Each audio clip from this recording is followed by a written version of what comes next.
First time voter আমি এটা, so let's hope for the best. আমি মনে করবো যে অবশ্যই ভোট দেওয়া উচিত। আমরা জেনজি, আমরা এই দেশটাকে স্বাধীন করেছি। যে দেশের জন্য জনগণের জন্য কাজ করবে সেরকম মানুষকে নির্বাচিত চাই। অনুভূতি খুবই ভালো, অবশ্যই দেখা যাক কি হয়। ফার্স্ট টাইম ভোটার আমি এটা, so let's hope for the best. Thank আগে ইউ। ভোট দিয়েছেন না, কিনা আগে বা আগে ভোট দিই নাই কখনো। এবারে কোনো পরিবর্তন দেখছে কিনা ভোট কেন্দ্রে? আমি যখন ভোট কেন্দ্রে আসি না, এটা ফার্স্ট টাইম এসেছি, দেখে ভালোই লাগছে। এটা অন্য অনুভূতি একটা, তো অবশ্যই একটা নতুন একটা এক্সপিরিয়েন্স লাইফের।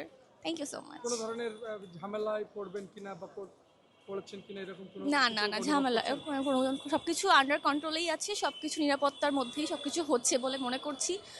এখন দেখা যাক, সামনে কিছু আশা করছি ভালো কিছুই হবে। তরুণ হিসাবে কেমন আসলে দেশ গঠন করার জন্য অবশ্যই তোর হিসেবে দেশ একজন ভালো, একজন সৎ, বা দেশে যাতে হচ্ছে সবকিছু ঠিকঠাক থাকে, একজন ভালো, এমন একটি অবশ্যই এমন নাগরিক একজন প্রধানমন্ত্রী চাচ্ছি।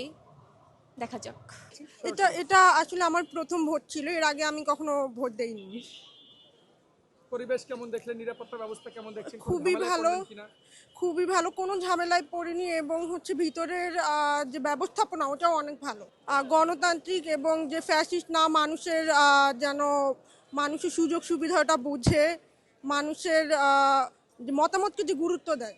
আমি মনে করবো যে অবশ্যই ভোট দেওয়া উচিত। আমরা জেনজি, আমরা এই দেশটাকে স্বাধীন করেছি জুলাই বিপ্লবের মাধ্যমে, তো অবশ্যই ভোট দিতে আসা উচিত। এবার খুবই নর্মাল এবং ম্যানেজমেন্ট খুব ভালো হয়েছে, খুব সুসংবদ্ধভাবে আমরা ভোট দিতে পেরেছি। এবং ভোট কেন্দ্রগুলোতে আইন শৃঙ্খলা বাহিনীর নিরাপত্তা কেমন একদম দেখছেন? একদম খুব ভালো আছে। কেমন মানুষ নির্বাচিত করতে চান আপনি? যে দেশের জন্য জনগণের জন্য কাজ করবে সেরকম মানুষকে নির্বাচিত। জি, 17 বছর পর প্রথমবার নিজের গণতান্ত্রিকভাবে ভোট দিতে পেরে আমি খুবই প্লিজড। আর হচ্ছে এবার খুবই ভোট কেন্দ্র খুবই সুষ্ঠুভাবে সবকিছুই হচ্ছে, তেমন ভিড়ও নেই, এই তো। আর নিরাপত্তাহীনতায় ভুগছেন কিনা বা এরকম না, নিরাপত্তাহীনতায় ভুগছি না, সবকিছুই ঠিকঠাক আছে।